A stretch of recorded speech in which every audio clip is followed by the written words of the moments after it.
Game number 4 of day 1 of the Australian Ultimate Championships here on ULTI.TV, the premium edition. Simon Tolbert here on commentary with Avril Tam. And Avril, we've got Fuse out of Brisbane with Rogue out of Sydney. For sure. We have Brisbane, Fuse obviously being a one-club team, and Rogue, plenty of clubs coming up from New South Wales. We did see Rogue earlier on the stream. They went down to Manly Mavericks. Not the best of starts for their tournament. No, definitely not. Against their north of the harbour rivals. They'll be hoping to try and get a win here against Brisbane Fuse. They do have the higher seed. Rogue seeded 6. It's a fairly critical game for both teams, Avril, here. Yep. I mean, we're very early in pool play, but you do not want to be carrying too many losses against teams that are roughly your seed. Yeah, it's pretty tough because we've got 2 pools of 6, and top 4 in your pool will go direct into the quarterfinals. So there's no faffing about with power pools, no crossovers, there's no second chances. You got to do it and do it well from the start. So Fuse got with a big pool, but that one's going to come out the sideline. So not the best way to start, but the van is saved by a Rogue player. Nothing like that let off of early pressure. You're amped up for the early game. Let's run down on defense, and then you just get to walk. So free 20 metres for Rogue with Eunice Chung to play from centre field. You can already see the coaching influence of Latamatis with his offensive setup. 2 isolated cutters, one in the high side, one to the low side. Chung by herself in the backfield, not very usual in Australian Ultimate. Pigeon to Chung. Chung will be a primary mover this Kia. Latamatis. A lot of cuts happening around the front of the stack.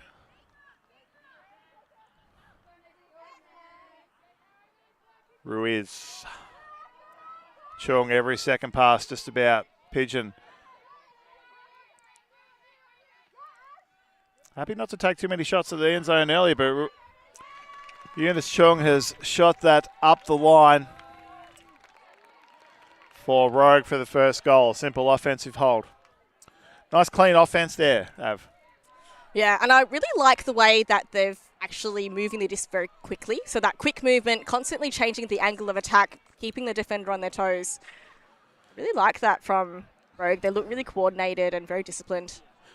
The quick movement's simply the throws are reaching their target quickly. It's not necessarily they're rushing to get the disc going. It's nice clean throws that are going direct and flat.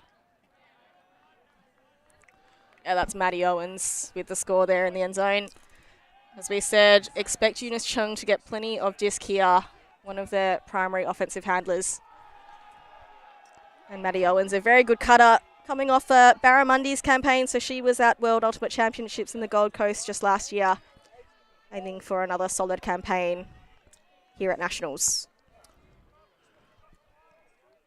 And so the first time we'll look at the Fuse offense this afternoon.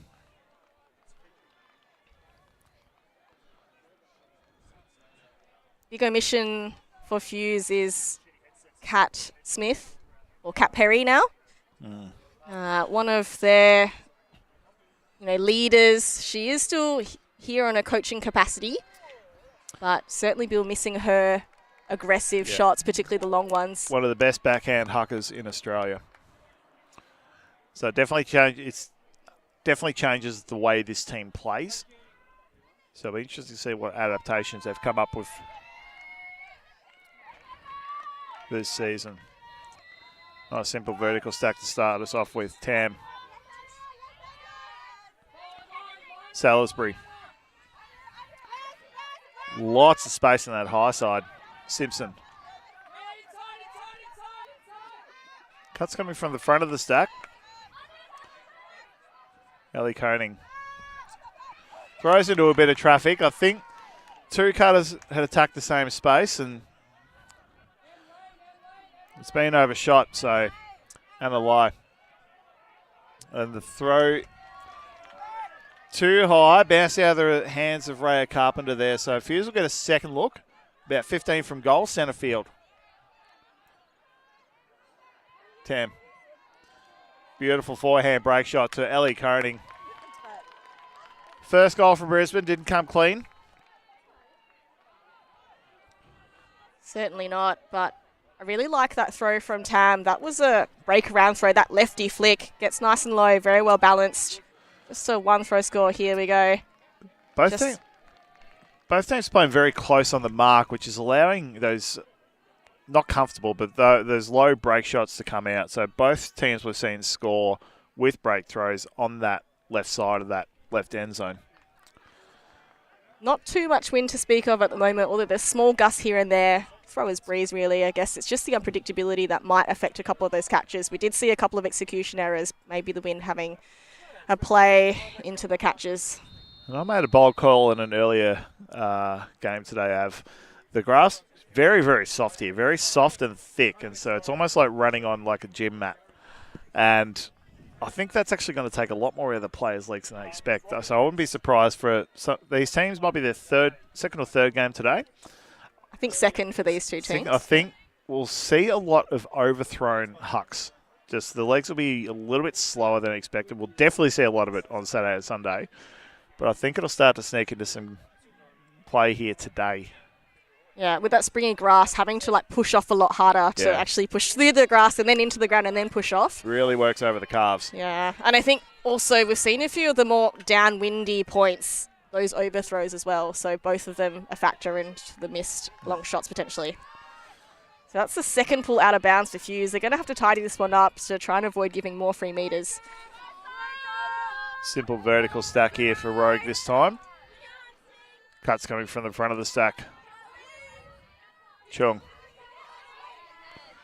Big crossfield shot looking for Ruiz.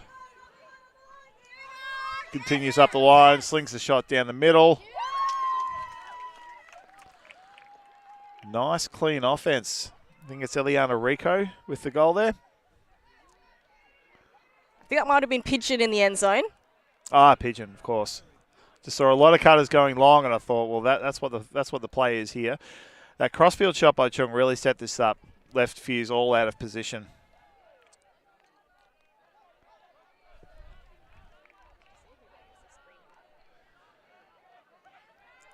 I think it might have been Shannon Bubb there with the assist.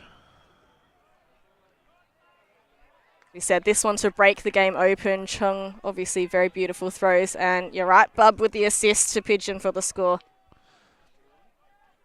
So plenty of Australian reps on this Rogue team.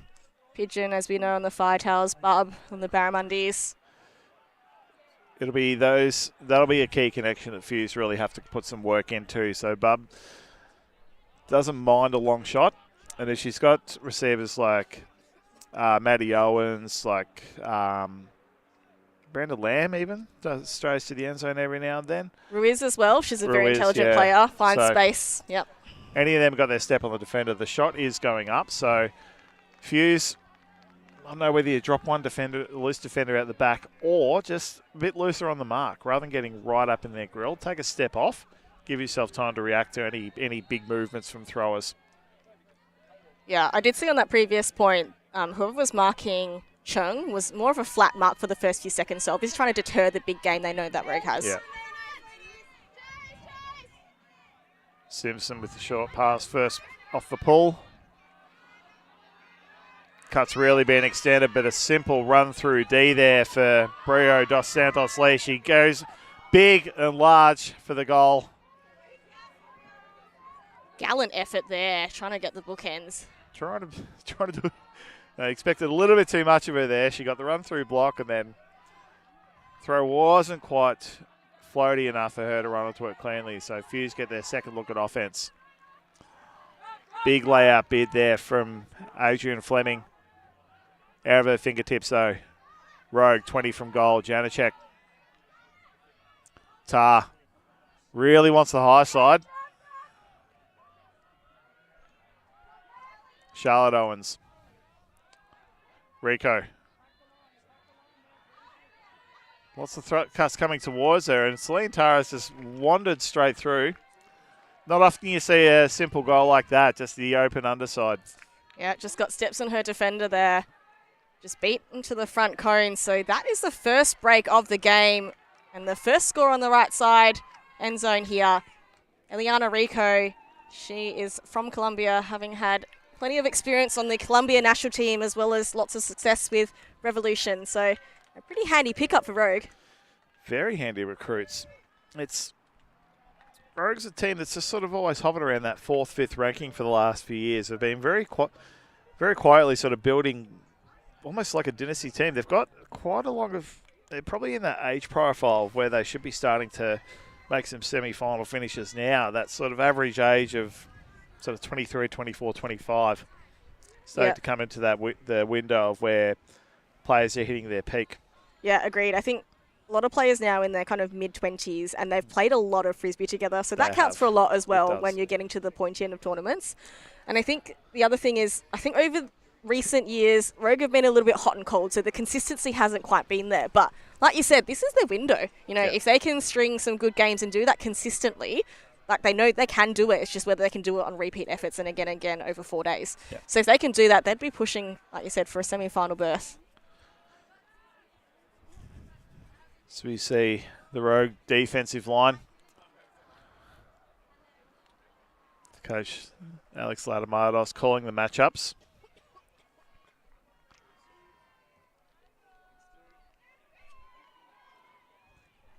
And I think that is Thea Osmond there. So she played with Factory last season, this time with Rogue, and she is a very solid D-line handler as well. So Osmond, Rico, Charlotte Owens, new to the team too. They've got some pretty good players bolstering the strength of their existing side. Tam finds Fleming. Simpson. Nice little spin move to wind up Sullivan. We've got a backhand force, and it seems to have worked. It's got them to turn. Emily Sutton getting hands on that one. Rogue with a quick restart. Carpenter urges a couple of cutters to go long, and she's found Sabrina Chan streaking down the line, and I think we're going to see a bit of that happening when they get the turn. They know that Fuse is going to be on the back foot. If they run and gun, they pick it up and move straight away. So you can see Carpenter running to the disc. Makes a couple of shots, but likes this away look by Xian coming from backfield, up line, very difficult to stop for the defender. And that is Rogue with 2 breaks on the trot. No surprises, Fuse calling a timeout to try and get things settled. Just not a lot of energy from Fuse to start this game. I think they've tried to play a bit of tempo offense. So let's go at a steady pace, but it's just left them without enough. Hasn't left with them any energy. Yeah, and Fuse also with a slightly smaller roster. They've brought 19 players here. Rogue, they've got 3 more at 22. It's always tricky, I think, coming from a smaller community. You haven't got as many, university and young age players coming through. So it's a game of numbers, really. It is in a tournament like this. It can just be a war of attrition at times. You can see Smith in the wide brim hat there as coach. Very animated body language. She's, I think, trying to wake the team up a bit. So we're not just going to roll over and let this happen to us. So they're still coming out with horizontal. No, there's still vertical stack. Wouldn't mind them trying a different look if they've got it up their sleeve. Just to sometimes when fatigue goes, the coordination needed to effectively run a vertical stack just isn't quite there. Yeah, agreed. But moving to a horizontal, allowing everyone to work a little bit in isolation can ease things into the game and provide some more options for your big throwers. For sure. Vertical stack, obviously, you got space on either side, right? But if you want to get an open side, you have to work really hard to get separation from your defender, right? Beat them one-on-one. Break side, you can use if your throwers can break the mark. Yeah. But with the horizontal set, you've got space in the front and the back. And sometimes getting that first undercut, you're automatically in flow. Yeah. The person that's going deep already has the separation and space. So it's a nice way to kind of get some efficiency and flow and hopefully some quick, clean points, which puts the pressure back on the opposing team. Yeah. I think Fuse, if they can just get this one in, that keeps them still within reach and just allows them to come out with a bit of defensive intensity. So probably we'll see him isolate a cutter maybe on this point. maybe Eleanor Koenig might try and open up a bit of space for her and allow her just to take a shot. Maybe looking for Dom Simpson. She'll stay behind the disc. Yeah, I think either way, it's going to be some kind of set play, right? Yeah. Side stack, isolate. Another pull. This one's going to land in just around about the brick mark anyway. Maintaining the vertical stack. Yeah. First cut doesn't come early, but straight through the hands of Rebecca Zigman. Another opportunity for Rogue. Floaty wide throw out to Charlotte Owens. She's taken too long with that throw, and Fleming with the run-through block, and another fumble. There she goes for the give-go play. Rogue, bit of small ball to get the disc moving. Lamb involved, Janacek involved. She's got both sides of the field to look at. And Lamb just went unguarded there for way too long. There's no defensive pressure there at all. And Charlotte Owens reels it in for Rogue's 5th goal. Rogue certainly looking the goods. 3 breaks on the trot now, so that timeout not quite working as Fuse had wanted. Just not enough defensive pressure around the disc from either team, really. The pressure for Rogue that they're applying is coming downfield, so putting lots of pressure on the cutter, forcing those drops, forcing those overthrows. But Fuse aren't putting much defensive pressure either downfield or on the disc. You need at least one of those to make throwers second guess what they're doing. Yeah, I think Rogue have also taken some inspiration. We spoke about Eliana Rico coming across Columbia. I think Rogue are doing really well with that small ball, that give-go, get things moving. Really hard for the defenders of Fuse to catch up there. The trick with small ball is knowing when you're in flow, knowing when to slow that pace down, because sometimes you can lose sight of your defenders in such short space and you can completely miss someone or miss a receiver, but I think they're looking to small ball it till they get to a certain point. So back to the center of the field, then they're sort of stopping, resetting. I think it's very deliberate movement, even though it seems a little chaotic. I have to say, Rogue look pretty disciplined at the moment in terms of their structures and their strats. So, like you said, once they move the small ball, get to the center, kind of reset, take a breath, wait for one isolated cutter. So, they're doing really well and looking very slick and on point. And Simpson that to pool field just the pull, bounces. about 60 from goal. Haruma.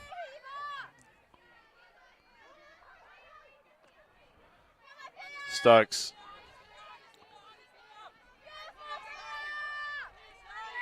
Definitely wants the backhand. Finally hits McInnes. McInnes happy to take her time.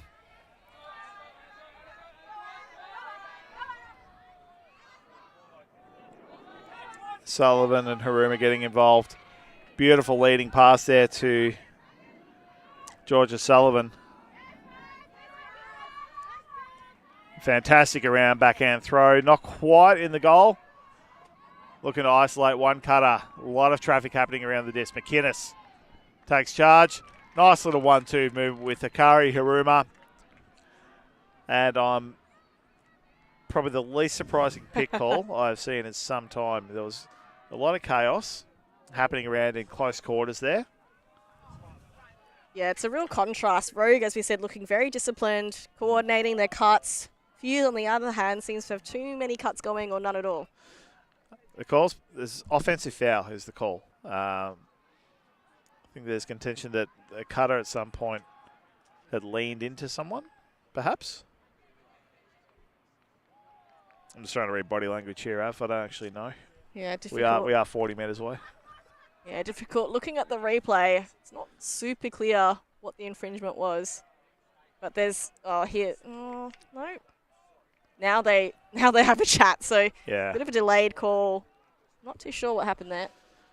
I think they've just agreed that whatever it was, it's contested, and it's going to go back to Ash McInnes. I guess the other argument was that did it affect the play? Because if it didn't, then this play should stand. Haruma's there involved, and she was one of the caught the goal, so I think they've just agreed to go back to the last point in time where we knew what was happening. So McInnes, eyes only for the near side. She floats it out and out the sideline. Yeah, well, out of bounds there. Would have been better off looking to that high side, I think, Av. Yeah, I think Few's just, like I say, uncoordinated and maybe a little bit nervy here. Still, Rogue has 64 metres to work the disc. Lots of activity around the dump. Great catch there by Chua. She's gone long, and that's going to be too long. Ambitious throw there. But 4 goals up, why not try that kind of thing? Yeah, I don't mind the aggression. Yeah. I've had a lot of success with those away shots, and, I mean, Lai has wheels, you know. She's got some pretty quick closing speed, so she may have had a bid if she went for layout. Haruma sends it up, had a high stall count, not many options. She spotted Ash McInnes there. Lots of arms involved. And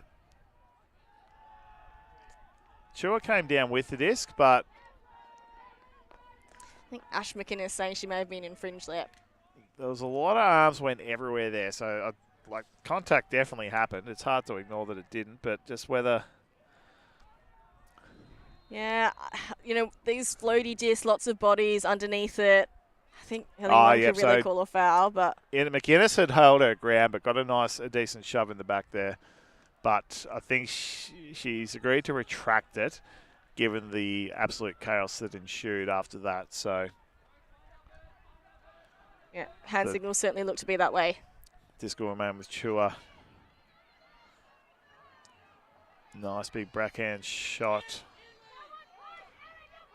Love Rogue's willingness to go for those break shots. Bit too much gas on that throw from Adelaide.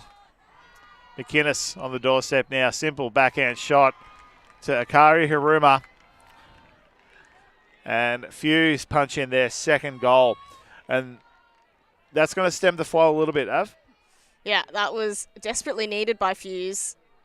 Having been broken 3 points in a row, not very nice for your O-line. So managing to settle things with an offensive hold, always a good way to try and get an assault going on D.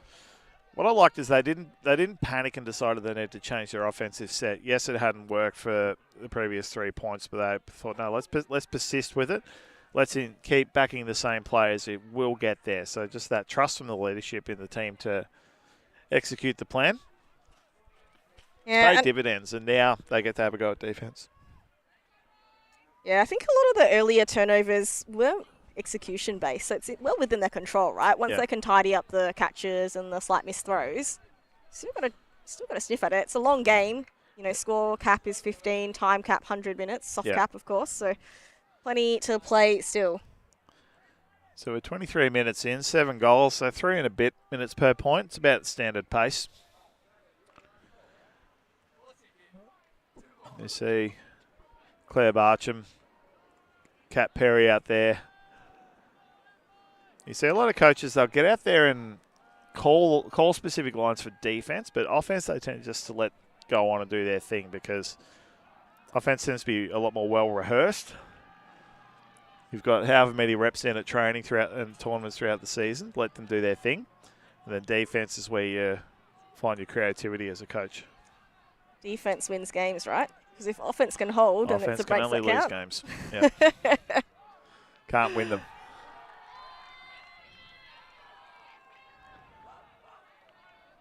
Chung, just ahead of the brick mark. Pigeon winds the backhand, huck up, sends it out to the advantage of Maddie Owens, and Maddie's taking it high. And I think collision between two Fuse players as they went for it, and there's an injury call.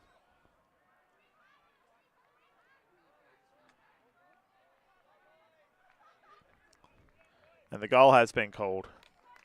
It was caught in, but good on Owens for instantly checking on her opponent, not worrying too much about the outcome of the play and just making sure that the opponent was okay, first and foremost. Then when she was okay, was happy to signal that was a goal. Yeah, very well spirited by Maddie Owens. I think also very impressive 2-pass score. Yeah. That is, for Rogue, their offensive line are perfect for clean holds, 3 of 3 at the moment. So certainly getting the job done. And that fake and throw from Angela Pigeon, like just absolutely baited the shot, just went for the forehand. And the key to good faking is it's got to look like you throw. That's right. She's done a big wind up and foof, and then everyone's bit on it, and then it just meant she had all the time in the world to line up that backhand huck. A good fake is when you throw but don't release it. Yeah. So Rogue definitely in the driver's seat in this half. That run of breaks really putting them up, applying a lot of scoreboard pressure on Rogue, but Rogue have looked okay. I mean, they haven't looked as convincing. As we said, the offensive structures maybe not quite as disciplined or tidy at the moment, getting in each other's way. But we're within their control. Those execution errors, they seem to have improved the last few points. Rico to come up with a big pull to apply more defensive pressure. Happy just to land the pull in. They're not overly concerned about distance or hang time. It's allowing Fuse to get to the brick mark pretty easily. Much tighter marking pressure now. Lorenzen on the mark and forcing the high stall throwaway. And no call. Play's going to go on. Salisbury finds the Koning. The Simpson winds up the backhand huck. Looking for Haruma. Haruma's got to get underneath it. She gives up a lot in height. It's gone over the top. I think someone got a fingertip to it. A lot of hang time on that disc, allowing the defenders to get in place and really get good body position to force that into a turnover. Not a bad look from Simpson to take those kind of shots. Force Rogue to defend the entire field rather than just clamping down on those unders. Yeah, I think it's important as well for Fuse to remain aggressive, right? You've got to keep Rogue accountable. And like you said, field position as well does count for something too. And that is beautifully picked up by Soretta Tam. She read that throw out of the hand like a magazine. Simpson shoots to the right-hand side this time. Into the lap of Kat Salisbury. And not the cleanest hold, but you take any kind of hold at this point. 6-3. It's not about how you do it, as long as you get the job done. Yep. So Fuse do stay in touch here, 6-3. And that was pretty impressive once they got the turnover. It was just a 2-pass to score on the second bite at the cherry. So Fuse will be happy with that one. I think Rogue took a long time to work out their matchups there, and I think that's why Simpson was able to just get the easy reset pass here from Soretta Tam and had 3 minutes to look at the end zone, decided where she wants to put it. And look at the weighting of this throw. About half a metre in bounds. Hit her at pace with no defence near her. Couldn't have asked for a better shot. I have to say, I think the discipline from the Fuse players as well, all of the other cutters had set up almost like a side stack to actually give her plenty of space to play with in paddock. So discipline, I think, has picked up as well for Fuse, which has resulted in some more convincing offensive points. Space does come at a premium in this sport sometimes, and sometimes the best team thing to do is to help create that space. Even if you're not going to get the disc yourself, you can at least ensure that a teammate gets it easily.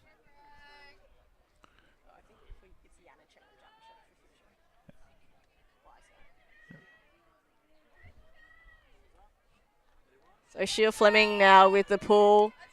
Fuse defensive line hoping to run down quickly, but Rogue do get things throwing through Chung. A lot of cuts heading away from Chung at the moment. Cruz Ruiz goes for the inside shot. Fantastic layout effort there. Ash McInnes had to get low to the ground to make sure of it. Georgiadis with the disc now. Wants the backhand. Finally has an option come. Chloe Riley. She's overshot. Great catch by Riley there, but probably had a few too many teammates shouting at her to get a clean throw out. Chung hits the low side. Nita Ung finds Chung. Found a poached player on the high side. Unguarded, Ruiz. Takes as long as she wants to size up throw to Owens. Catches it, not quite in. Oh, that one just behind. Everyone just ran towards her then. And the shot's gone up to Bridget Walters. No one near her. She took off straight away after the throw happened, and now an injury call has been made. That's Angela Pigeon coming off. It's a bit of a loss for Rogue. Yeah, that's top receiver, and she's heading off as part of the Crocs team as well to World Games later this year. Yeah. Not entirely sure the mechanism there. Might just be a cramp. She's stretching out on the sideline, stretching out her leg. I think it just might be a cramp. Yeah. Hopefully she'll be back on field not too long. So there's going to be discussion about the disc, in my mind, should be staying with Walters, because I think the disc is in the air when the injury call happens, so you let the outcome of the catch stand. That's my perspective anyway. I'm not on the field. Yeah. Well, I think the disc looks like it is staying with Walters, and everyone's just working out where they were when the call occurred. So. All right. Walters would be best just to give it to a teammate as early as possible, and Tam obliges. McInnes. She's got a couple of long shots. Walters has gone deep. Goes in nice and early. And Fuse hang on to that one. 6-4. That was, in fact, first break. First break, so Fuse. 2 in a row. And Rogue have called the timeout. I believe it's max 2 timeouts per half, so now we're at 6-4. May as well use one. Recollect. We've been waiting for Fuse to get her first gear, and it looks like they have, I think. So Tam. That was Ash McInnes. Brilliant forehand flick. Got herself nice and steady. Lowered the centre of gravity and just put plenty of touch into that throw. She had to get it to her teammate quickly because Maddie Owens was closing down on Walters very quickly, so she couldn't afford to have too much hang time on that throw. But she's weighted it perfectly. Look at that. Very precise there. And smart of Walters to go up and meet it early rather than wait for it to come into her. Sometimes you can have receivers, the throw goes up to them and they're already thinking, oh, this is a goal. I've just got to wait for it to get here. But possession's always in dispute until someone's got it in their hands. Sure. At this level, we can't afford to not attack the disc. Div 1, there's players hunting for blocks. So we take a look at the Brisbane Fuse team list here. We've called a few of these names already. 19, Dom Simpsons. Number 6, Ash McInnes. We're also going to be keeping an eye on number 62, Eleanor Koenig, Australian under-20 representative. I also don't mind the work of Georgia Sullivan sometimes. She always tends to find space at the front of the stack to help keep offensive flow going. Yeah, very handy utility player, I would say. Cuts well downfield, but always good in support in the handler space as well. And good for a block or two as well. She's not afraid to go for it, get horizontal as well, and very smart and intelligent, understanding the space and where the other team want to attack. And the rogue list, a few names we've called already, the Australian representatives. We've got number 14, Angela Pigeon, number 16, Maddie Owens, number 18, Shannon Bubb, and number 71, Eunice Chung. She's been one of their key drivers on offense with the disc in hand. And a few rising stars in Charlotte Owens, number 4, sister of Maddie Owens. Thea Osmond, also one of the up-and-coming stars. So got some young guns also looking to make their mark.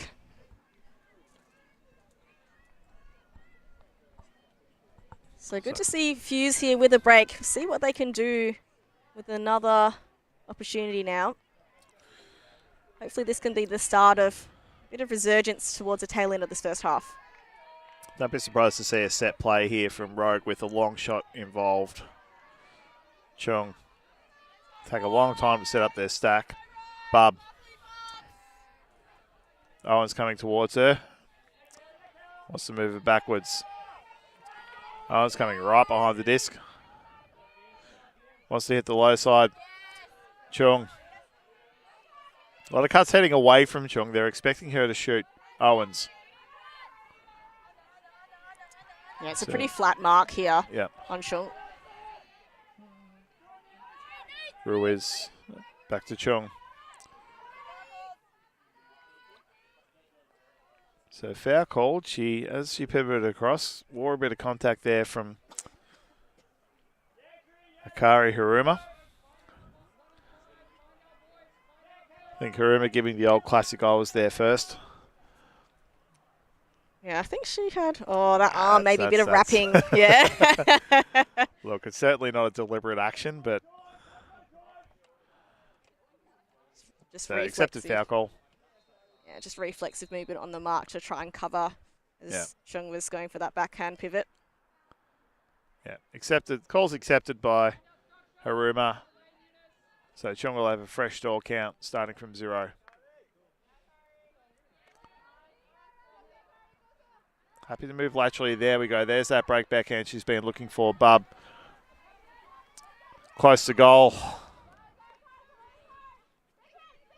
Chung, she'll look for that inside-out forehand now. Sorry, the low inside forehand. Oh, turnover. Too floaty. Out of reach of Helena Latamatos. And Fuse have possession of the disc about 55 from goal. Tam. Nice grab there by Fleming. Fleming to O'Shea. Fleming. Looking 45 degrees, looking to the middle of the field.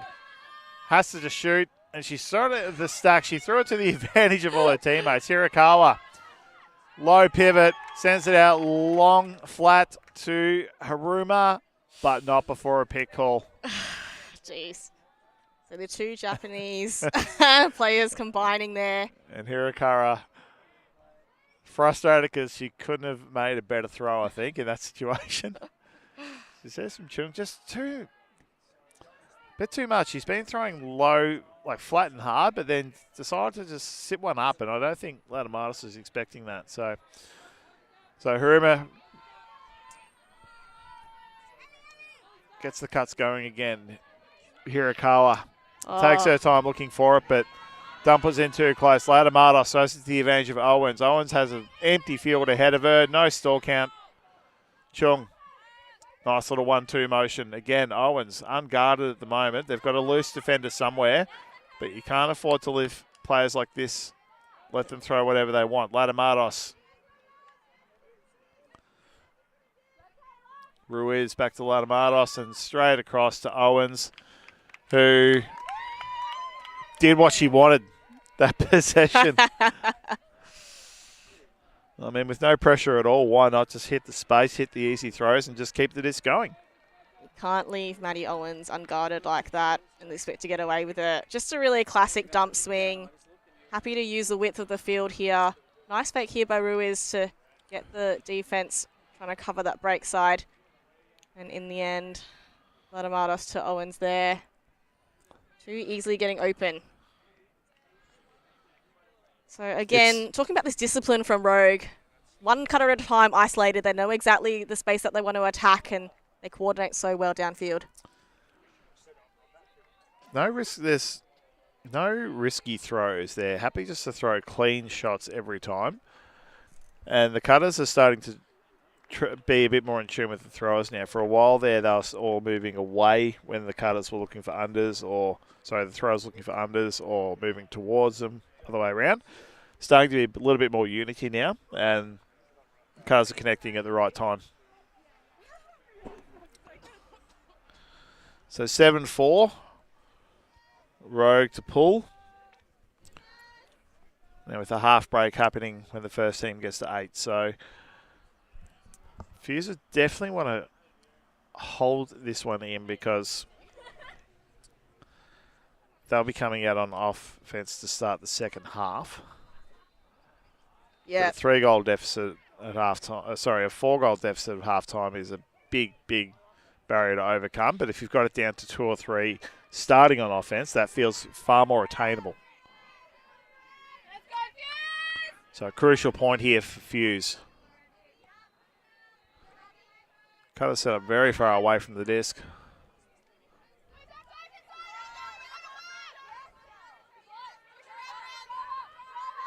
So Rogue doing very well. The stall count rising. Elects to go for a high-risk throw with the stall count. DeHannen just had no options there. Going to check Tatar. Continuing the cross. She's thrown that slightly behind Brenda Lamb there. De Koning picks it up. Wants to move straight away. She's got a couple of free options to the high side. Doesn't want to get there in one throw, though. Wants to use her legs. Simpson. No, sorry, Zigman. Sullivan. Full stretch catch. Keeps it in bounds. Back to the middle to Sharon Tan. Simpson. Big forehand shot. Georgia Sullivan has put in the work this point. Got the step count up that point. She was everywhere. Impeccably done by Georgia Sullivan. The full stretch to make sure she kept possession of the disc here. She walks it back in bounds. Watch the ground she covers after she gets that throw off. Doesn't go straight to that back corner. And there we go. Cuts the angle. Yeah, she did really well to cut a bit straighter to preserve that space on that open side. In the end, that continuation here, we know that Dom Simpson has an absolute rocket for an arm. No hesitation, whips that one through. A lovely curve outside in to meet O'Sullivan in stride. Perfectly weighted throw. It's very hard shooting at the cobwebs of the back corner of the end zone from 5 metres of the end zone to perfectly land it in. Dom Simpson, that was probably about a 35-metre throw. Yep. Landing in a 2 or 3 metre sort of range. Very impressive. So 7-5 with Fuse playing defence. Wouldn't a break be handy right now? Wouldn't that change the game a little bit? It would. And, I mean, it has been a while since Rogue have gotten the break. Fuse were the ones who pegged that break back a couple of points ago. So certainly I feel like Fuse is building into this game, like we said, a bit more coordinated on offense, tidying up those miscommunications. Yeah. Love to see them really power through and try to apply some pressure before this half is over so they've got a really good springboard for the second. I think they'll really grind this offensive point out. I don't think they're going to look to shoot too early.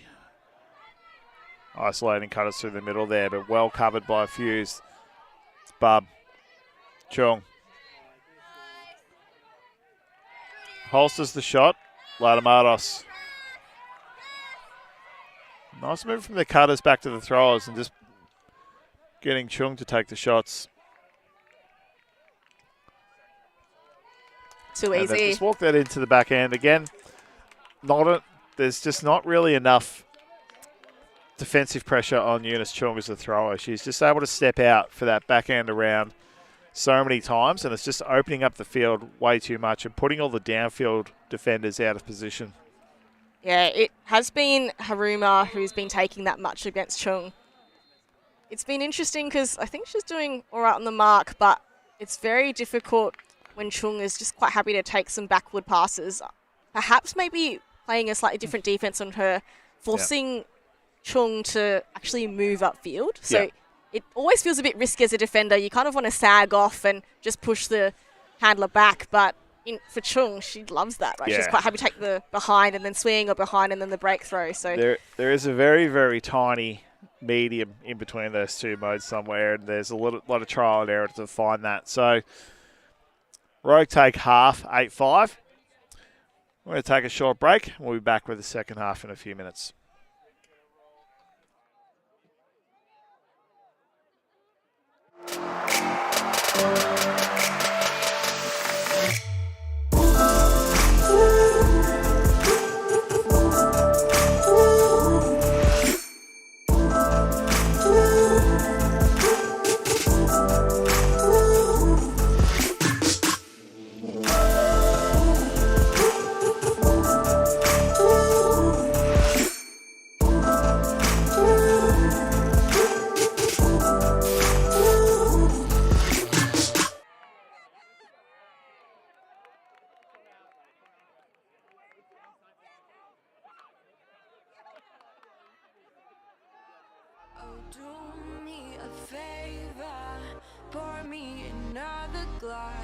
Pour hearts that never last.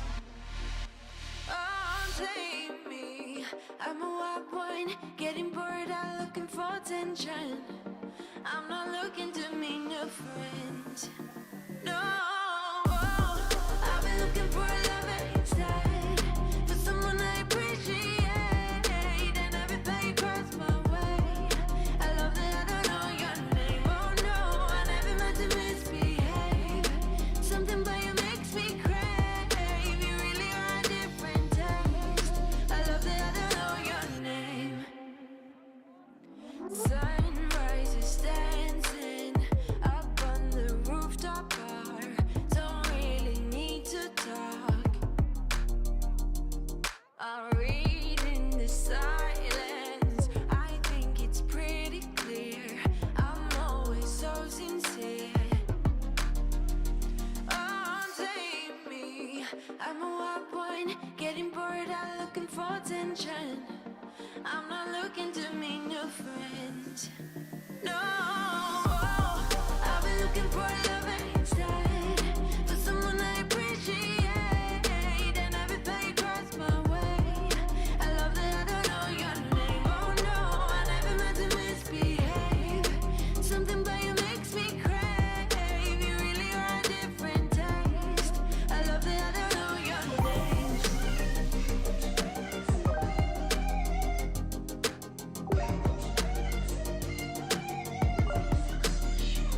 Oh, save me. I'm a good one, getting worn out, need a fixation. I'm so ready for new mistakes. No, I've been looking for love instead, for someone I appreciate, and everything across my way. I love that I don't know your name. Oh no, I never meant to misbehave. Something about you makes me crave. You really are a different taste. I love that I don't know your name.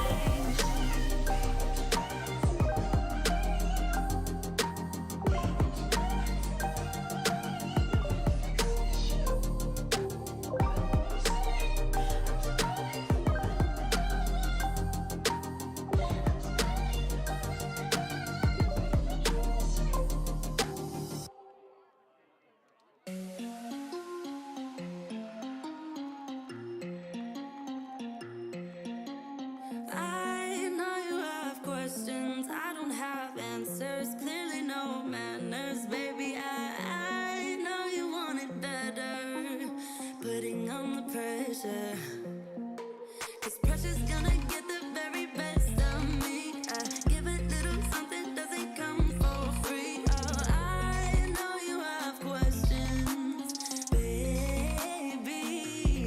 Even if I try and try too hard, nothing's ever enough. Even if I try and try too hard, tell me what to do, say anything, yeah. Dive deeper, dive deeper, yeah. Dive deeper, dive with me, yeah. I know we could fly if we just try. If we just try. So come on, baby, dive deeper, dive deeper, yeah. Dive deeper, dive with me, yeah. I know we could fly if we just try, baby, try, try, try.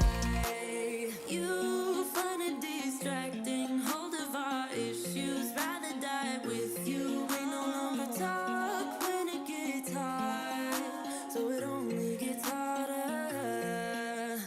I know you are gonna get the best of me. Come a little closer, we can dive in deep. Oh, I'd rather be with you, baby. Even if I try and try too hard, nothing's ever enough. Even if I try and try too hard, tell me what to do, say anything, yeah. Dive deeper, dive deeper, yeah. Dive deeper, dive with me, yeah. I know we In the name of giving more, we're offering access to more games via our YouTube membership plan. More action. More of the best teams, more of the action, more ways to watch.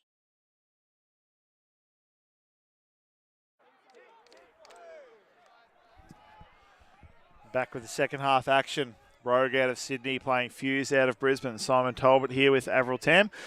I poked my head into the Fuse huddle at the end of halftime there, and Captain George O'Sullivan just kept the message very simple. It was just, we're still building. We're still building into this game. We've still got a lot left to give. Yeah, agreed. And Avril, during the halftime break, you were checking out the implications for results so far on the women's pools. Yeah, for sure. I definitely agree, and we talked about this just before half ended, right, in terms of Fuse. They're starting to tidy up. They're starting to get a bit of momentum and put the pressure back on Rogue, so I'm looking to see how they're going to build in the second half. So this is Pool B. So Pool B, we've got Ellipsis Asterix, Manly Mavericks, Rogue, Fuse, Zig Theory, and Sugar Mag. So if it does go to seed, and, you know, this game is going to determine that 3-4. Yeah. If you finish fourth in your pool, it means you play the first in the other pool in the quarterfinals. So that if it goes by seed, that would be Ellipsis Ampersand, which would be a pretty tough assignment. So whoever gets on top in this game will end up playing the second person in the other pool, and hopefully a slightly easier matchup. So this game determining the third and fourth potentially in this pool, should every other game go to seed, and potentially decide a quarterfinal matchup which may be more or less favourable. Yeah. Facing bracket mode Ellipsis is not where you want to be on day 3. So Fuse to start offense in the second half.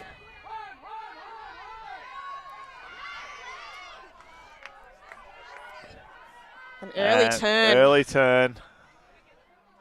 Giving Rogue great field position. Chua. Happy just to move it back to a handler. Just help move the chains. Carpenter. Osmond. Too floaty. And Haruma with another run through block. I think that's the couple she's had now. Huge crossfield shot. Another run through block there. This time Sabrina Chian. Osmond wants to move it quickly. Carpenter. And just like that, 3-pass offense. Rogue have put that one in. Little bit of intensity has picked up. The wind's picked up. It's blown from top right to bottom left. So that was a nice little upwind to score there by Rogue. If this afternoon breeze gets any stronger, it's going to change this game a lot. Yeah, and an upwind break to boot. So break to start this second half. Just what Rogue were looking for. As we see that disc movement so quick. The defensive pressure of Fuse just not there. Not able to catch up. Really nice run through by Xian. It's nice to see some of the, lesser known Rogue players also get involved. Xian, Chua getting involved in the play. Angelina Lee throwing the goal there. Lee to lie. Getting involved. So, first blood to the second half goes to Rogue to bring their score to 9-5.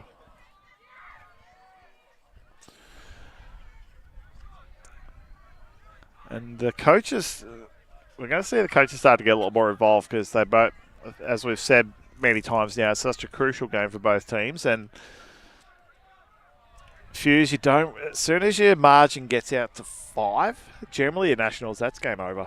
Yeah. It's very, very rare you see a team come from more than 5 goals down. 4 is about that sort of, that edge of being comfortable. Yeah, still got a shot. Fuse just want to keep this one in, keep this goal in, stay in touch. I mean, when we looked at the stats earlier, I believe Rogue had 3 out of 3 clean holds for the offensive line. Yeah. But they have given up possession a couple more times. They're now 4 of 6 for the O-line. So Fuse are getting opportunities. It's just the conversion at the moment. In contrast, their O-line has not had any clean holds. So every time that they've started offense, they've given up the disc. Yeah. So that's it's a pretty telling stat. Not ideal. Sullivan. Running with the force middle here. Rogue. O'Neill Fleming. Wants the long shot. No one's obliging with the cut. A lot of activity and a bit of physicality around the mark. An offensive foul has been called. Yeah, players haven't quite realised, but the waving arms eventually get their attention. Yeah, there was a fair bit of contact with the upline cut there. Yeah, I didn't quite catch. I think it might have been Georgiadis there. She just charged Basically just charged straight through the defender there. The defender was stopped and planted there. Yeah, I think Rico not happy with Yeah. being run through the shoulder. Yeah. Georgiadis, they're having a smile and laugh about it. I think Georgiadis is the adrenaline made her not really notice. So I'll talk it out. And I mean, as per the rules, ultimate is a non-contact sport, but you get to decide, set those boundaries yourself, how much contact you deem to be acceptable. And there haven't been too many contact fouls so far in this game. We had that one on the mark earlier, but I don't recall too many otherwise.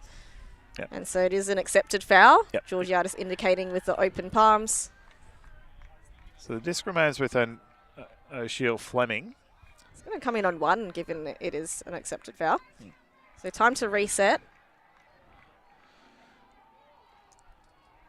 It's not going to be a fresh door count because it was an offensive foul. So there's not going to be a lot of time for O'Sheill Fleming. She'll have maybe one queen look. Comes in on stall 8 max, right? I'm not sure what the stall count was when the foul occurred. Well, if it was a dump movement, you'd assume it'd be at least 4 or 5. Wouldn't be surprised if O'Sheill Fleming goes for a bailout huck. Yeah, she'd want to target that high side, though. Probably, who have we got eyes on down there? Maybe Adrian Fleming, sort of top middle of the screen there. Maybe aim at her.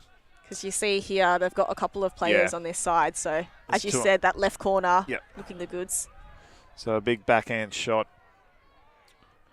might be the play here. I think players are just looking for a bit of rules clarification here, which is why I see Captain George O'Sullivan come over. And Bub now comes to join the party. A lot of gesturing, a lot of pointing.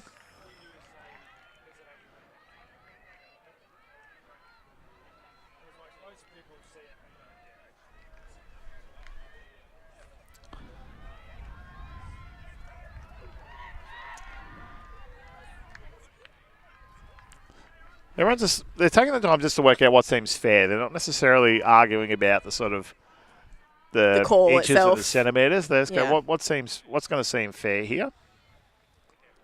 So now it's a contention about whether the throwing action happened before the foul occurred, and so whether it should remain downfield. But I don't think that should be the outcome here.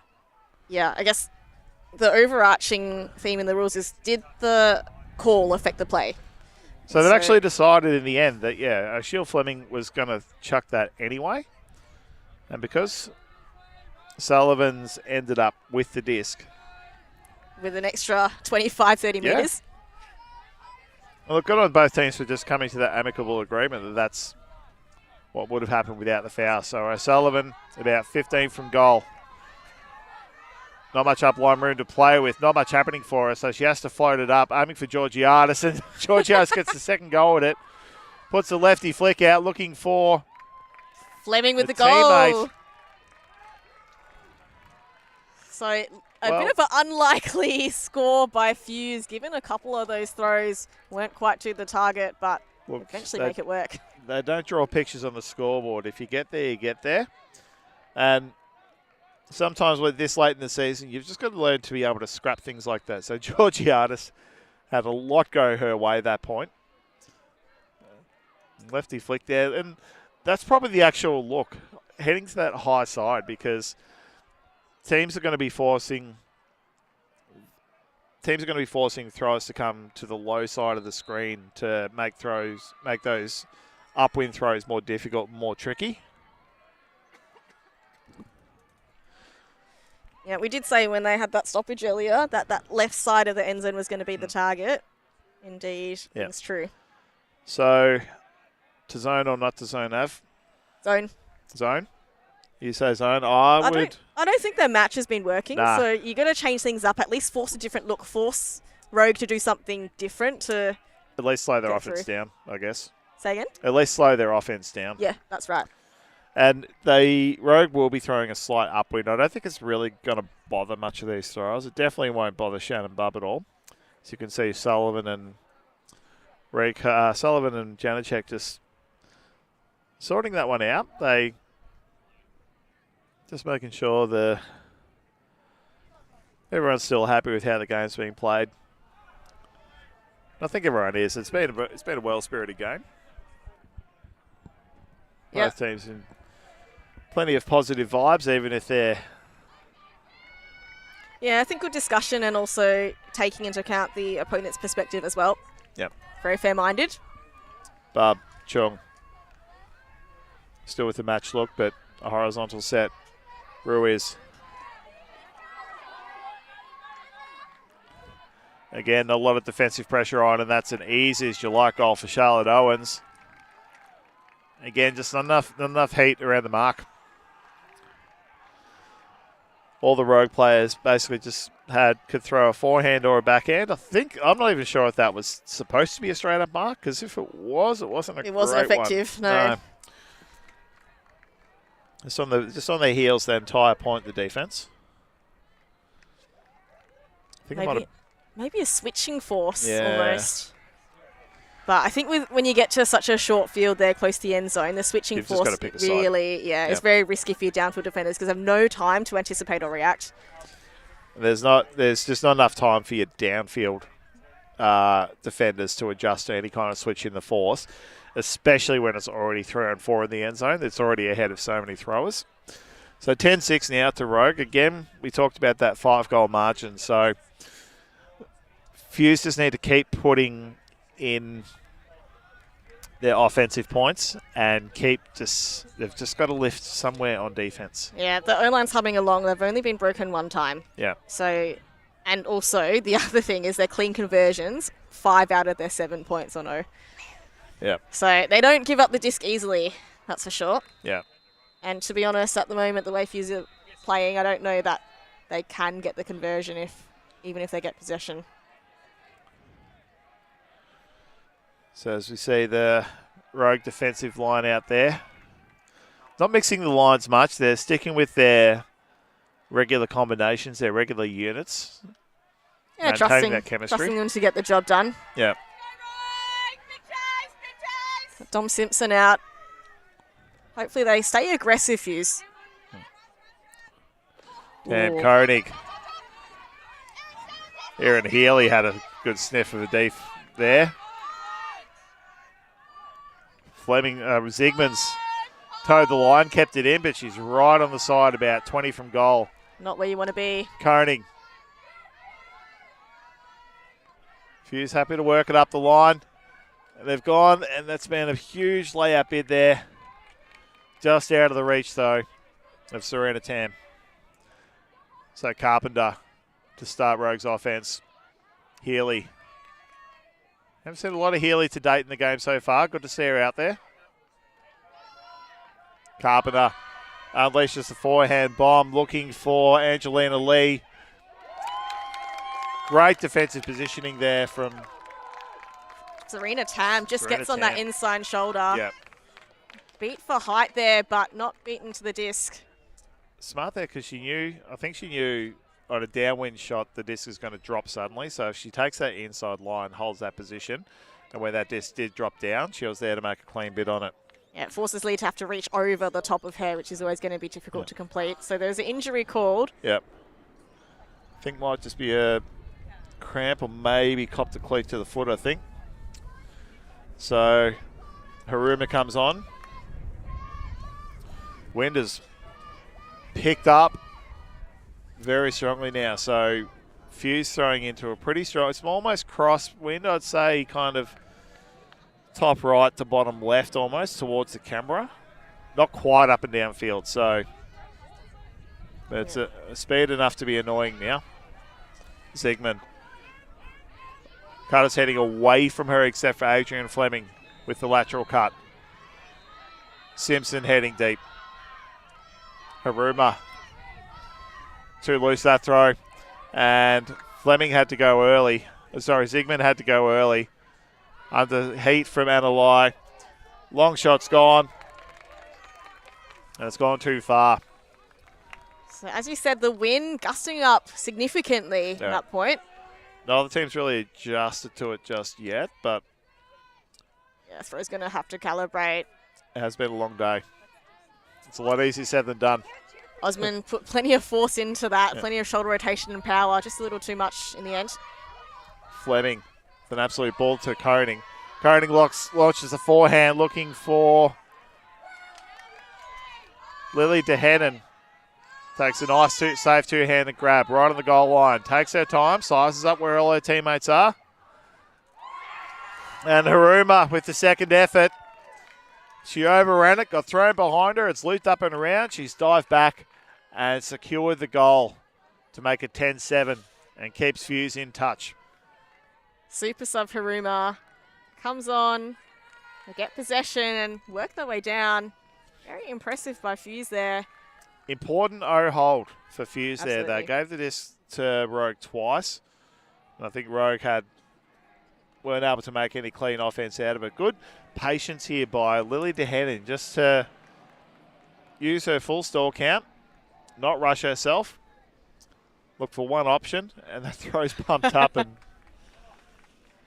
way to get horizontal to secure that one, and also well done to not get ground stripped. She kind of landed with a thud.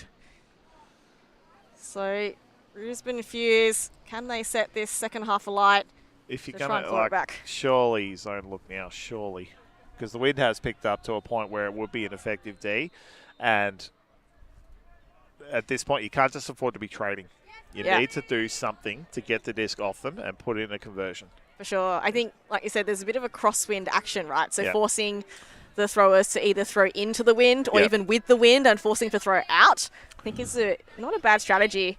I'd be forcing them to this near side because then the break throws get popped up in the wind and give you a chance to get those bids. Plus it also gives you field position, getting to throw downwind towards the end zone rather than being pinned to a sideline.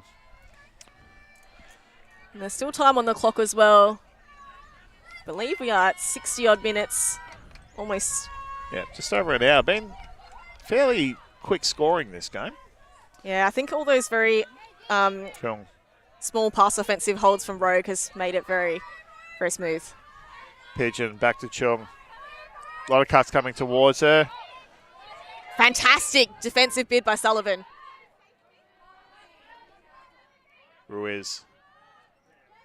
Pigeon going high, keeps her toes inbound. Lots of cuts going up the line. She wants to move it back to the centre. No continuation to that high side though. Still content to attack this low side. Fuse have got it well covered for the time being. Just lets a break throw out. And there we go. Nice big backhand shot looking for Shannon Bubb. A lot of space to defend here now for Fuse. And a couple of little juke cuts there from Maddie Owens. That's her fourth goal. Bubb to Owens. Fifth goal, in fact. I hadn't clicked yet to Fifth put goal. the goal I've through. jumped the gun, have I? Sorry. So Better than we thought. Bubb and Owen, the Barramundi teammates. Yeah. I have to say, I really like the fact that Haruma, who is again matching up on Eunice Chung, actually forced Chung to go downfield. Yeah. But get her out of that handle space. Yeah, for sure. But as we know, Rogue, depth in their roster, plenty of experience. Don't need Eunice Chung to make all the plays, and they'll still hurt you. It's funny, Maddie Owens hasn't been specifically targeted. There's been no plays isolating her downfield at all, but she just happens to appear in the correct space at the correct time to get the goal. Kind of sneaks up on you, hey? Yeah. It's usually Angela Pigeon or Inez Ruiz is the key target to move the chains down the field, but popping up at the right time. It's a specialty for Maddie Owens. Yeah, she did really well. I feel like she dominated that undercutting space in front of the disc in her Barramundis campaign. So I feel like she's really continued making that space her own. Evidenced by the 5 goals. So 11-7 now to Rogue. And that's not to say Charlotte as well. She's got 2 of her own. So the Owen sisters getting the job done. Responsible for over half of Rogue's goals. And the assists being shared around as well. Ines Chung and Shannon Bubb, the only players with multiple assists for Rogue. So Rogue to play defense. Probably roll with the force middle. It's been delivering results so far.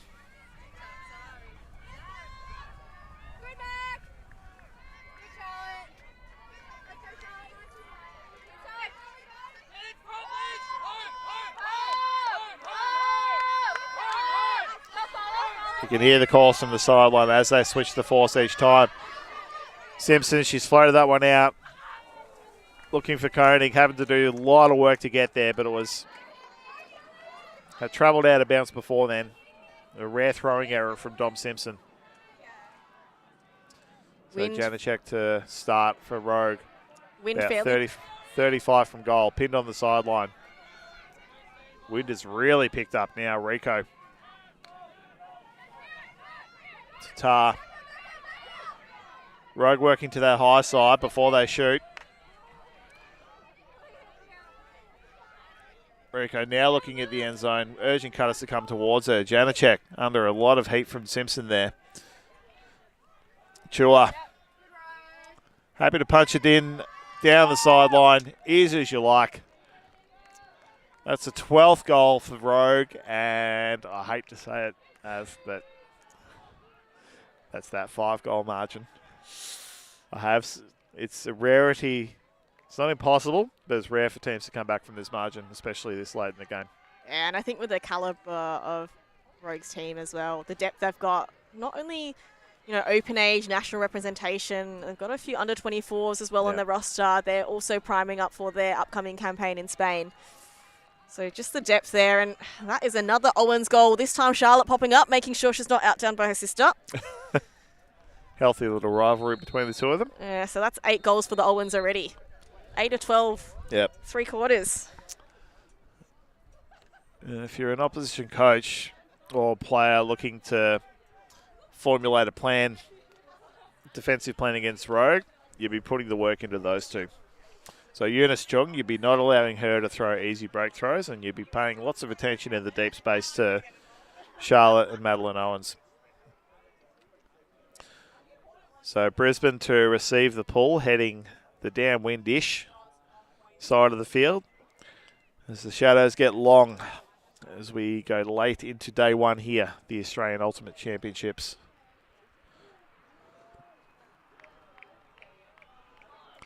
Perfect late April weather. That's a fantastic complex here too. We've got all the fields in very close proximity. Just, I think in this little space here, I think there's about 7 fields. We can see lots of pool play games still happening. Sure, and plenty of accommodation nearby as well. I think some really big caravan parks with the cabins, a favourite of the Australian teams. Plenty of good facilities, a pool for recovery. So it's been a while since we've been in Adelaide, 15 years in fact. Koenig. Cuts her angling sort of away from her, so she doesn't like too many of the throws. Simpson with the second grab at it. Back to Koenig. Yeah, these cuts have started to become very, very lateral. Not easy for throwers to hit, but Fleming. His possession, Haruma. So it is a forced middle. You can hear the sideline calling home and away. So Rogue just trying to force Fuse to swing side to side. Tam. Happy to move it back to Fleming. Fleming and Koenig, she's put it high. A little bit too much on that throw. A little bit too much height on that high release. Much better offense from Fuse by the time they worked it down the field. Started to tidy up that cutting, coming more directly at the thrower, making the throws a lot easier. I would have liked to see a little bit more of the cuts coming more central, right? Because as the force is switching, it opens up the space before the defender can reposition. Healy.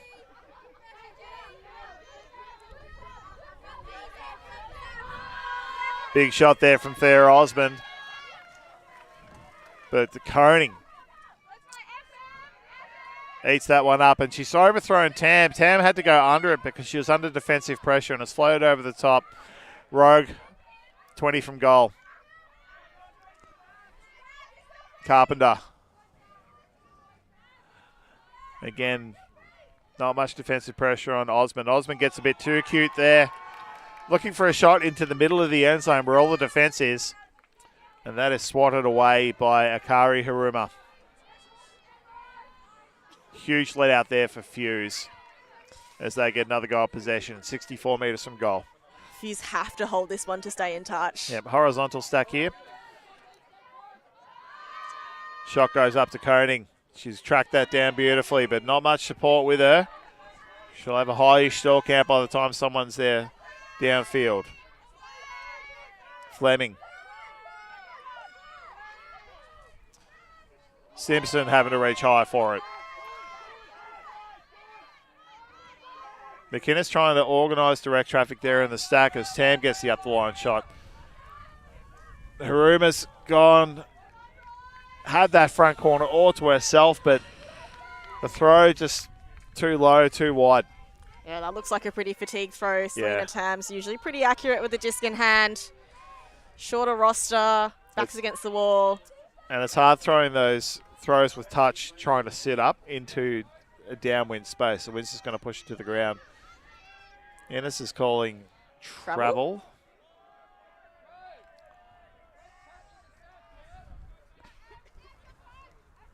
Just a bit of chat about where, not sure why. Good hand signals there indicating the travel. Maybe she snuck a few centimetres across the line. Much needed respite for cutters and defenders alike. And Lamb. some switching going on in this match defence.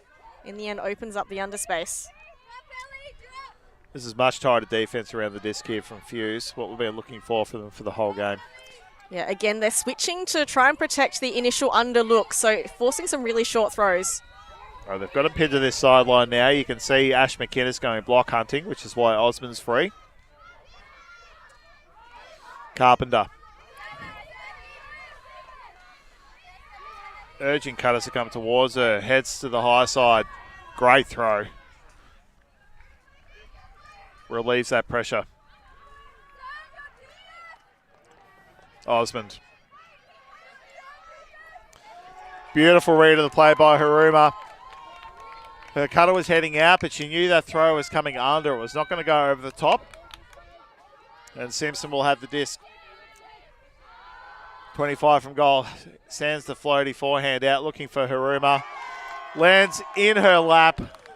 And just Simpson's unleashed that and then just stood there with her hands on the hips. Watched it go. Thought, I'm not going to have to play defense anymore. This is a goal. Admiring her fantastic work. As we said, she's got an absolute gun of an arm.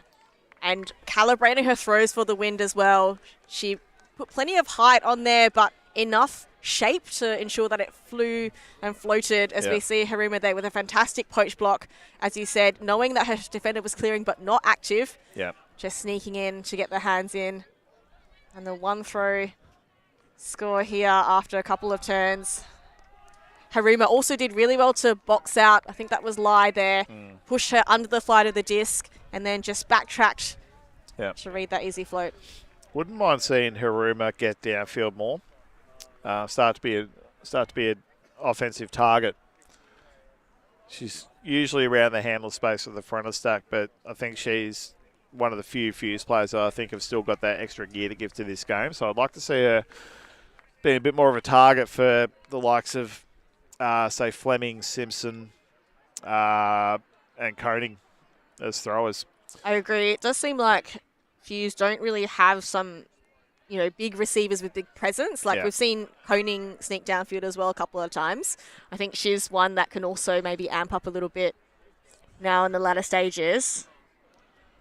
McInnes hasn't been super impactful this game. Usually see her a little bit more involved, so maybe a couple of players on Fuse with a few more gears.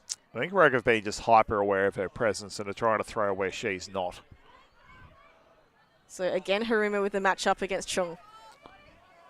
Good choice here. Chung. Short backhanded bub. Chung gets it back. Few players heading away from her. She's found Maddie Owens and has weighted that beautifully. I think McInnes had just taken half a eye off her as she went block hunting. And Owens just reacts to that better than almost all players in the country. Just has her own cutting plan, but the second she loses the defense, off she goes. There you go. Ines just took that just kept looking at the disc for a fraction too long And Owens just lowered the centre of gravity, turned on a dime, and just went deep. I mean, as a defender, you can really only prioritise one thing to stop, right? And McInnes chose to prioritise that undercut, but it meant that she was way behind. And Owens, as you said, very smart all day. Knew that her defender had allowed her to go deep, and there she runs. I think Ash knew straight away too that she's taken that one step in too long and just gone, oh no. I mean, that's also the point when you have to play team defense, right? So the deep defender needs to be able to peel off the back and pressure that catch too. There's no way that McInnes is going to be able to protect both the under and the deep, so you've got to coordinate to help her out when she's on the wrong side. Yep. That'll be a learning experience for some of these young Fuse players that they'll come away going, oh, I could have done something there. It's like, all right, the next step is to throw yourself in and start doing those things at like lead-up tournaments and things so you know when the right time to peel off is at Nationals. So 13-8 to the advantage of Rogue. We've ticked over 80 minutes, but it's a 100-minute cap, so I think we'll get to a 15 before we get to 100 minutes. So the wind now picking up, quite consistent actually. Making the ball difficult, but if you can land it in and get it to the brick mark, that still gives you defense time to get out there and set things up. Great grab by Fleming. Good long look downfield. Simpson, she's got Zygmunt going away from her. Great read by Zygmunt.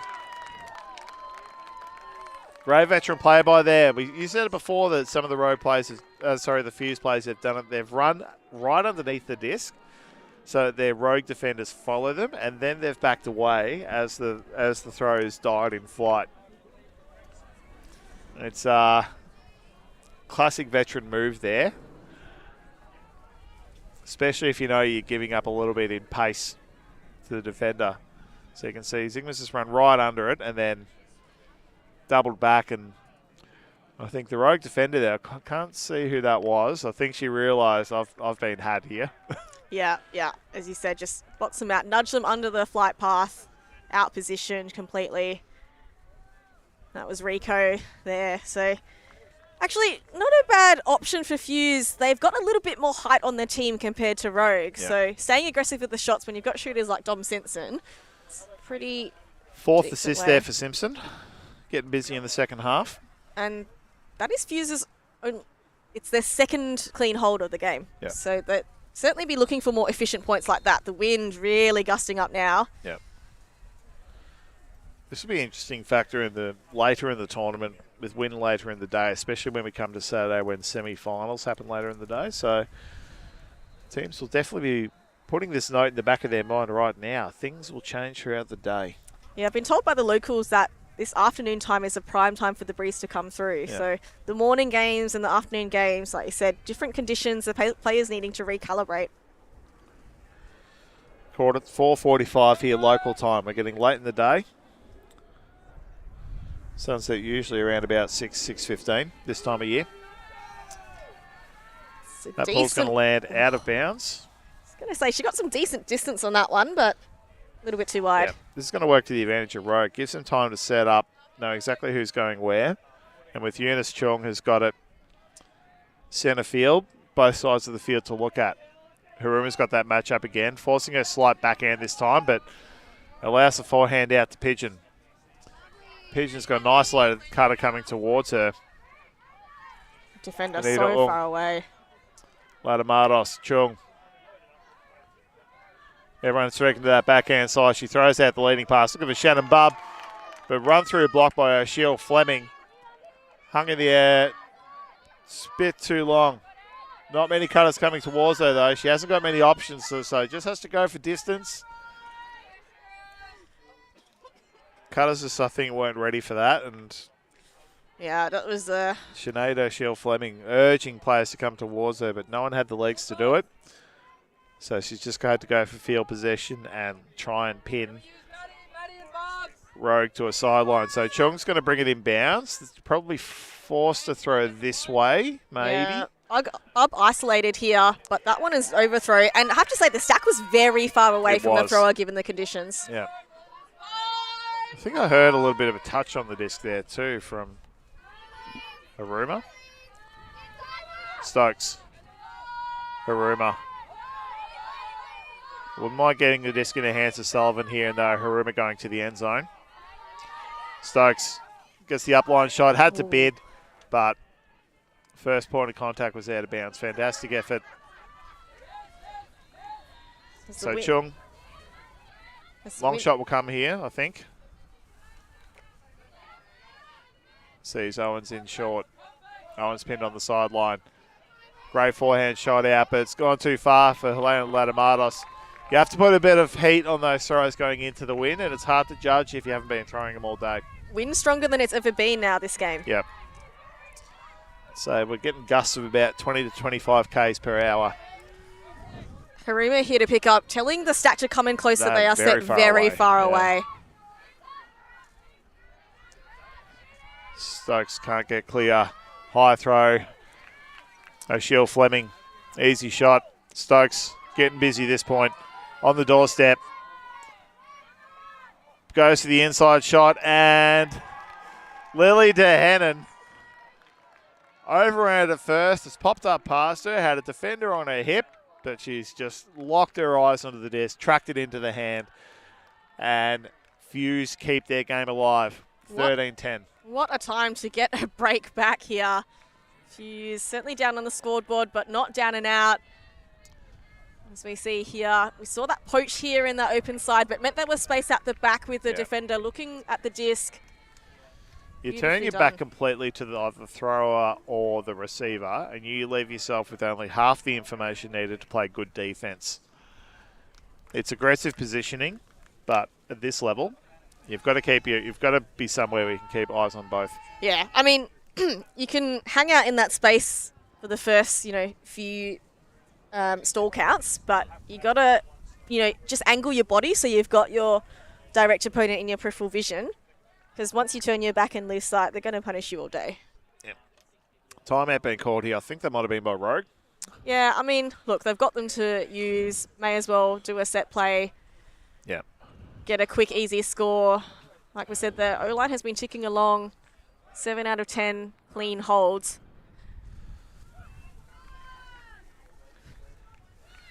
But with the win now, maybe a bit of a sniff of a chance to Fuse. Yeah.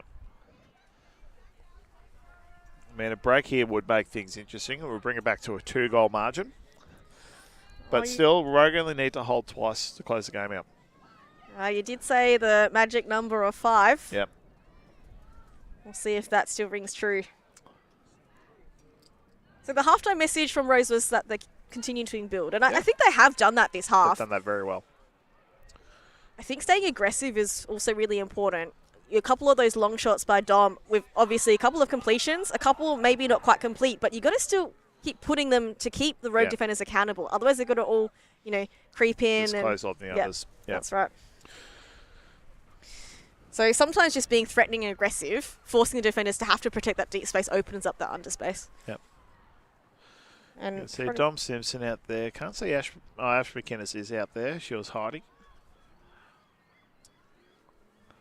So they're going match defense, sticking with match. I'm surprised that they've opted for that option. Yeah, Haruma out there. She'll probably take the... She'll take Chung, surely. Matchup. Yep. Shannon Bubb out there on offense as well.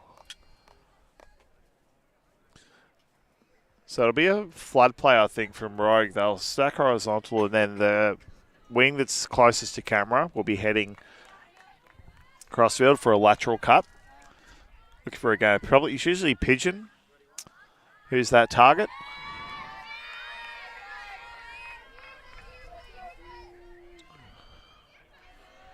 Chung.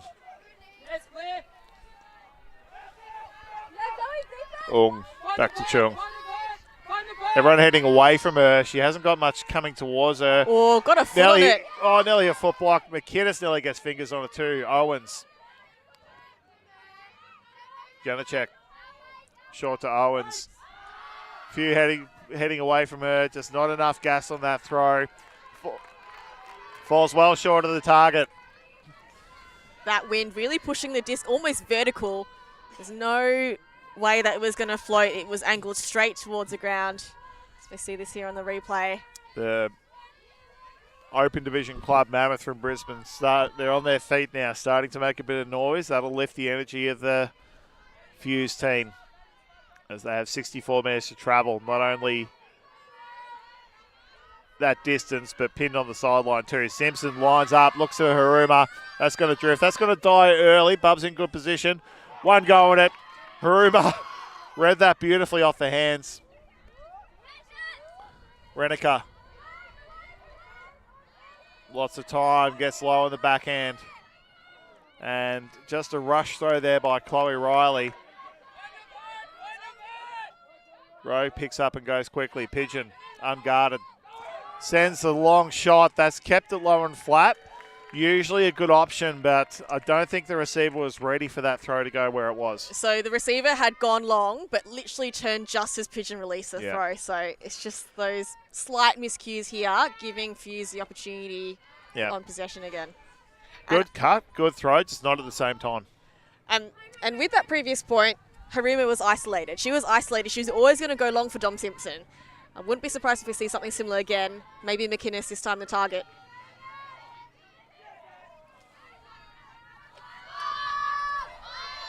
McInnes, Renica there. Haruma. Rogue defense have caught up well. Very untidy cuts. Just a nice reset needed here. Simpson, eyes at the end zone. Trying to direct traffic. A pick is called. That's a huge, and the throw's gone up. Innes has come down with it, but the pick's been called. So the pick happened a long time ago. So whether the disc will stay with McInnes, I think it will.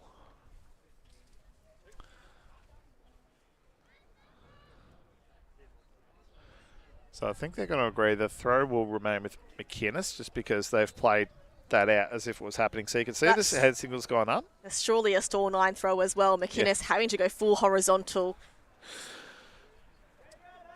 But if you look where everyone's positioned, McInnes has the whole top side of the field to look at.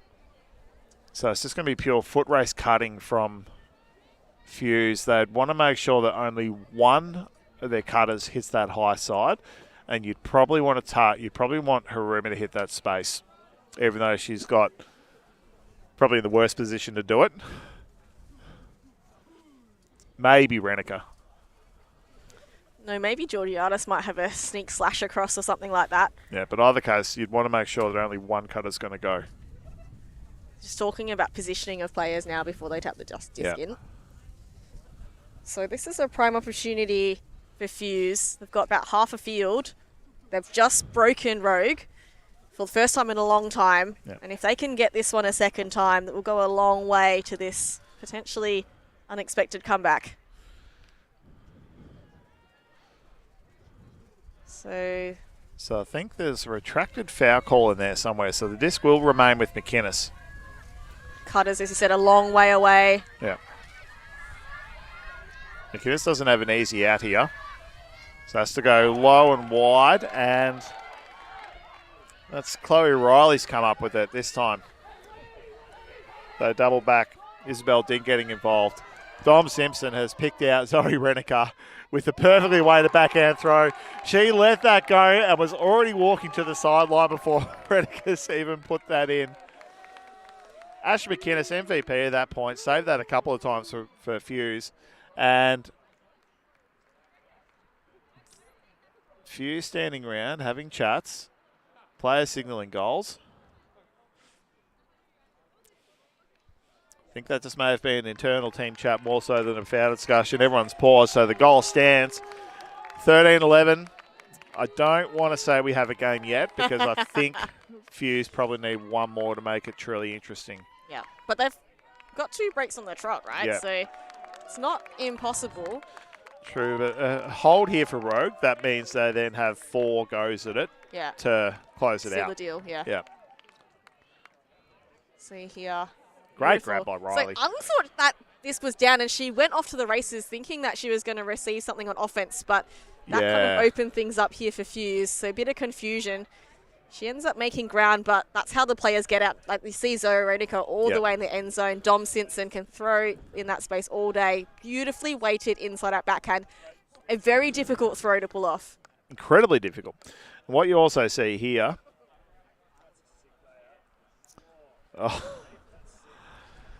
What you can see here, you can see Renica guarding at the back there. McInnes does a big flash cut across here. You can see her go. It drew the attention of two defenders, and that allowed Renica just to drift off at the back there. Incredible vision by Simpson. What a throw. Yeah. And also, it's kind of like when you're playing zone offense and the two wings in the deep space, they kind of cross over. So that's exactly what happened. McInnes drew hard, worked hard in that whole point, as you said, drew that defender to stay on that open side. But when you got throwers like Dom Simpson, because they can throw it inside out backhand about 40 metres in wind. I think Simpson celebrated before a goal. McInnes celebrated before the goal was scored too. She's like, I did my job perfectly. I've drawn space. The throw's gone up. This is a goal. Let's party. Yeah. 2 breaks in a row. That's the first time Fuse have managed to do that. So build they have since half-time. Chong feels the pull. Lot of pressure around the disc. But cool as you like, Maddie Owens. Vladimos low, keeps the throw low. The disc is flung out of the hands. The glove's not sticky enough there. Glove's not sticky enough there to keep the disc in hand. So Fuse now have another opportunity. But Rogue get this possession back. Yeah, loose throw, Pigeon. It's centered low and wide, and that's kept up by Chung. Chung wants to move it back to the middle. Adamatos continues to this low side. Owens. Back inside. Pigeon. Big fakes, big pivots. Look at that. Owens. Calm as you like. The composure there from, I think, both Owen sisters in that point, that there was a lot happening on that initial play around Maddie, that, there was, I think, 3 bids that went within fingertips, but Owens is just like, no, I got this, girls. And then the composure there by Pigeon with a fantastic grab there. And that was a high-risk throw. I think that inside flick with that S shape was always going to get pulled up, but Chung did beautifully there to save that one. I thought that was going to be a turnover. As you said, really steady here by Charlotte Owens. Pigeon again, very much involved in this point. And that fake just to get her defender way offside. Easy open throw. The wide pivot and the wide fake, it just keeps and before the marker gets there, you're keeping them second guessing and not being able to be steady or on their feet or balanced at any point. And it just opens up so many throwing options. I think that inside outshot to the stack, I think they might have been trying to get to the advantage of cutters, but into the wind. Oh, it's such a tricky shot. Then unless you're someone like Dom Simpson or Eunice Chung, I think that one's always going to be a really difficult option. And like you said, the wind's kind of blowing towards the camera, right? So that's throwing into the wind, which means it's going to be popping up. It's a trap that you can fall into of trying something new this late in the game. Something that you haven't thrown to your teammates yet, or you haven't cut somebody yet. Yeah, they're not expecting it, right? Yeah. And it's in response to that defensive pressure too. You sort of think, I can't just do what I was doing. I've got to do something else. It's a hard balance to find, and I think especially for Fuse, I think the difference has been at this point is that Roke has had lots of local competition in the lead up to iron out that kind of stuff. Fuse haven't. They've only just had internal games. They were due to go to Canberra Cup this year, but the Cyclone put pay to that, so they haven't actually been able to they haven't really been tested so far this year until they've got here. Yeah, and it makes it really hard because I think Serenitan's gone to play the disc from about 4 metres outside the field. And it's sheepishly directed to infield, and that's Alicia Chua getting close to that. Salisbury.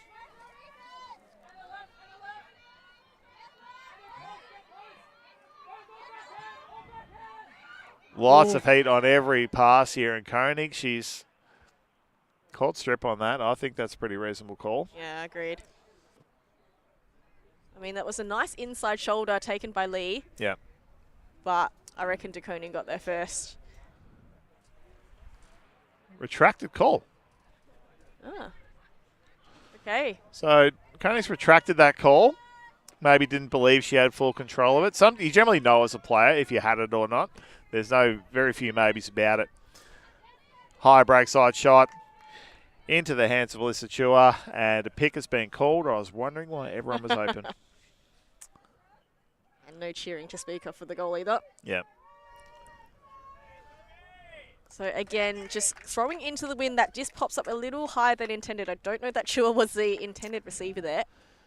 Rogue would want to try and draw their stack and defenders to the high side of the field, so head to the left of screen, just to open up this right side of the screen for that easier Easy shot. score. Yep. Because break throw is going to be tricky this late in the day. So we've ticked over 100 minutes, but it's still going to remain game to 15. Rogue can close this game out with patient offense. Rico urging a bit of order to the stack, but everyone's just going to attack this corner, and Chua tried to do a bit too much. Everyone And just Rogue, too keen to end this game. Yeah. So you heard the time cap siren, so officially we've ticked over, but the score target remains 15 regardless. So who's going to be the isolated player this time for Dom? Probably doesn't want to shoot from the sideline. Over the top into the hands of Fleming. Caught the defense unaware. Fleming riding a bit of contact. Dom says, just put it out to my advantage. I'll get it, but moves the hand too early. Janacek again overshoots. Probably put too much float on it. Could have afforded just to put it straight into the lap. Simpson sends the backhand shot up. I'm not sure if Janacek got a hand to that, but that has sailed well and truly over and never look like returning inbounds. So Rogue will take possession on the sideline, roughly 3 or 4 metres from goal to close this game out. And again, they've got the stack very close to this side, so you think plan A is to move it back to centre and get it to that high side. Probably from the front of stack as well, because I've only got the one handler back. So Janacek makes the first movement, but does it a little too early. Yeah. Just trying to work out where the disc is supposed to come in. Yeah, on the corner should be the play. Yep. Has upset the rhythm of that set play.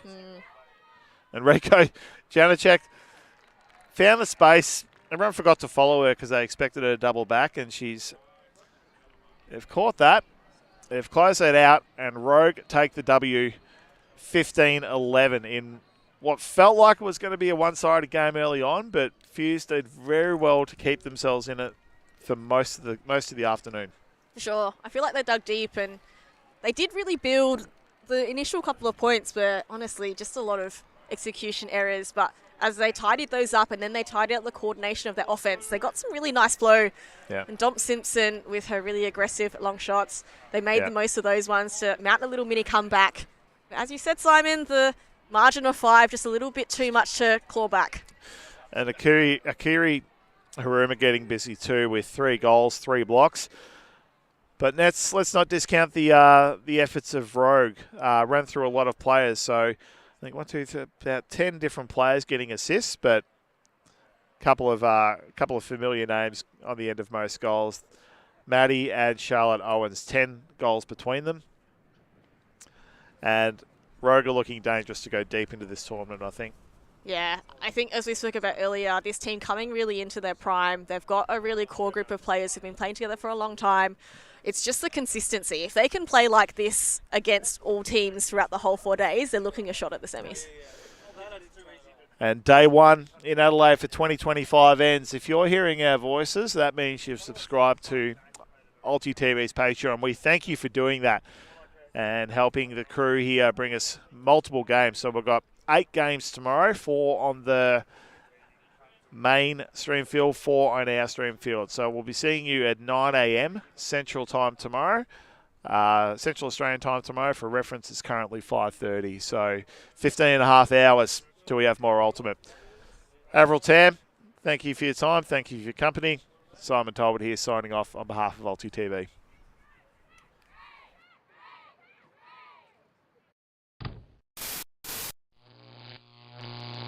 ULTI.TV.